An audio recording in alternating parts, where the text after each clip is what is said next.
Hi, my name is Mr.Donkov, and in this video I'll share a few bushcrafting tips related to foraging for wood, gathering wood and making a simple fire.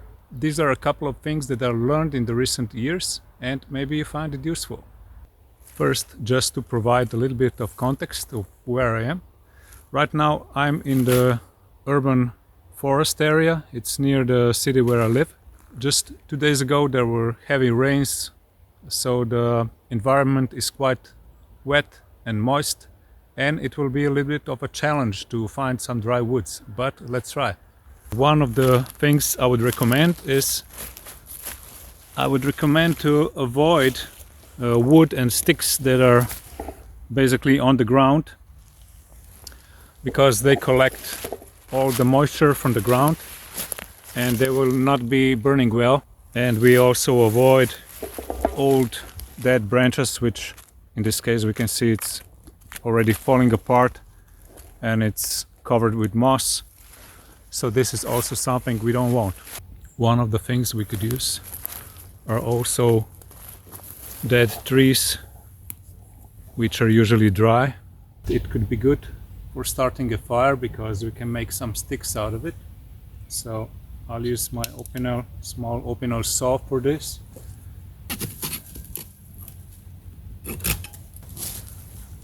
And I would also recommend having some working gloves with you to protect the hands. Okay, so let's do it now.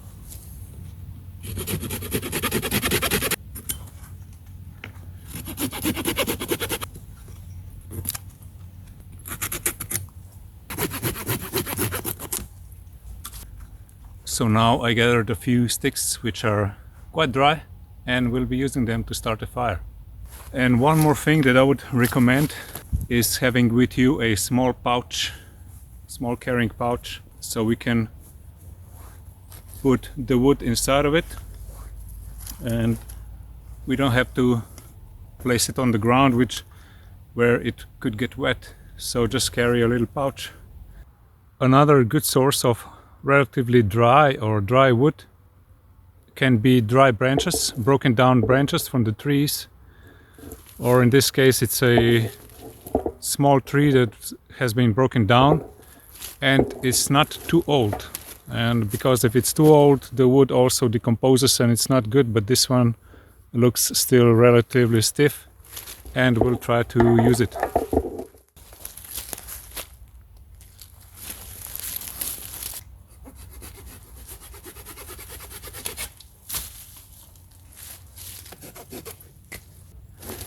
Right now I'm using a small open saw, which you can find review in one of my other videos. It's just 12 centimeters long, but it's very sharp and thin and it cuts good.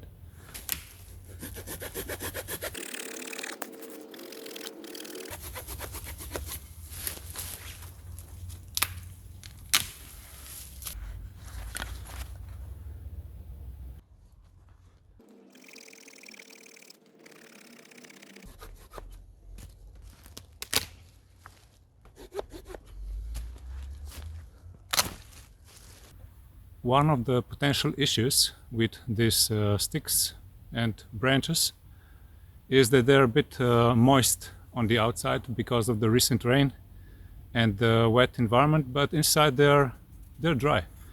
And soon I'll show you a trick how to fix this and how to remove the top layer, which is a little bit wet.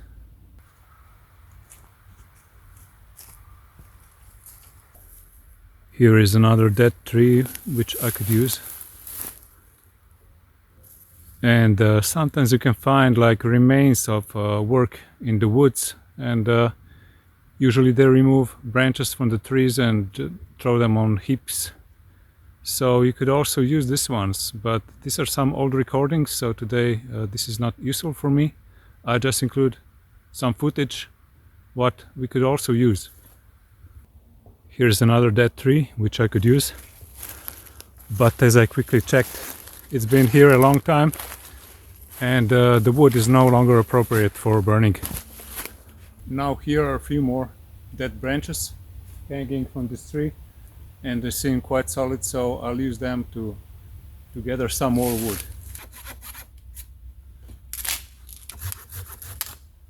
So I gathered a few more, and because the day is now quite short and my time is running out, this and what I gathered before will be enough for this experiment.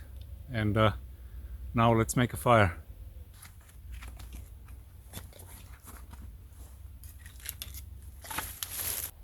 And of course, needless to say, but it needs to be said, always be respectful of your environment, be aware of the forest you're in.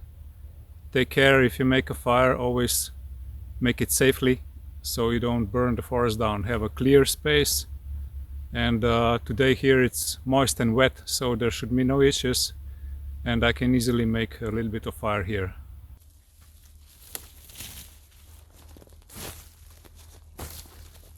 Now what I like to do is first add a few sticks to the ground, just to have a base layer. I don't want to be the burning wood touching the floor, so put a few smaller sticks below, so we lift the fire a little bit off the ground. Now I'll prepare the wood, which I found before, and I said it is a bit moist. Now we fix this issue by taking a knife, and I'll just peel off the top layer to remove the wet layer away.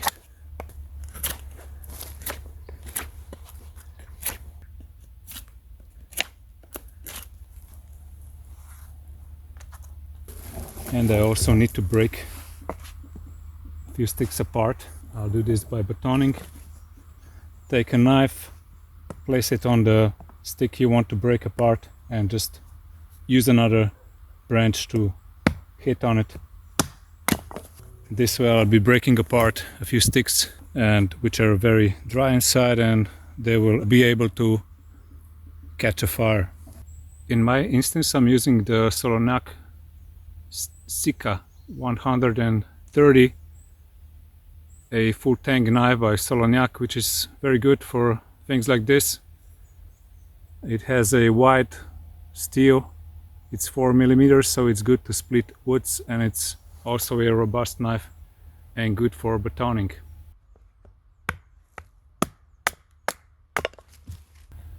I prepared a couple of branches, but as time is running out I need to be quick, and I'll just go with what I have, and let's try to make a fire now.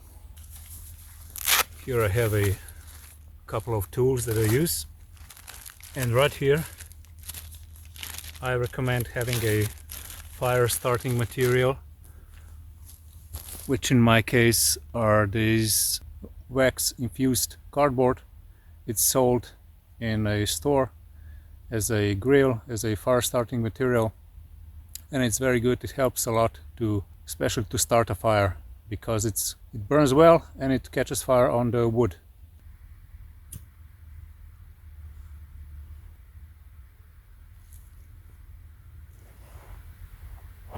I'll start adding the wood which I prepared.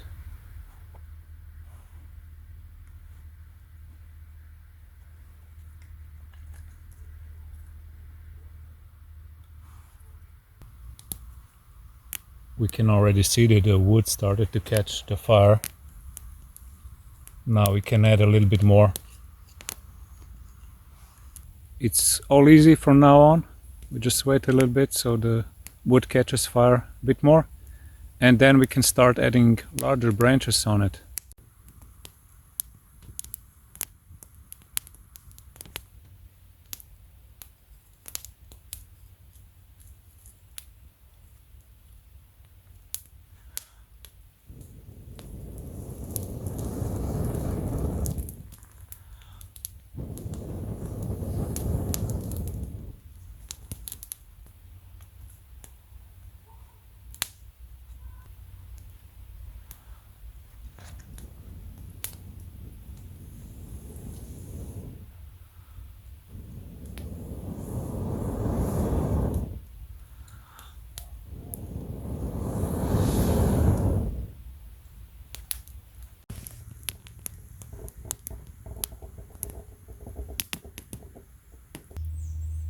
So this have been a couple of tips on bushcraft, wood gathering and fire making.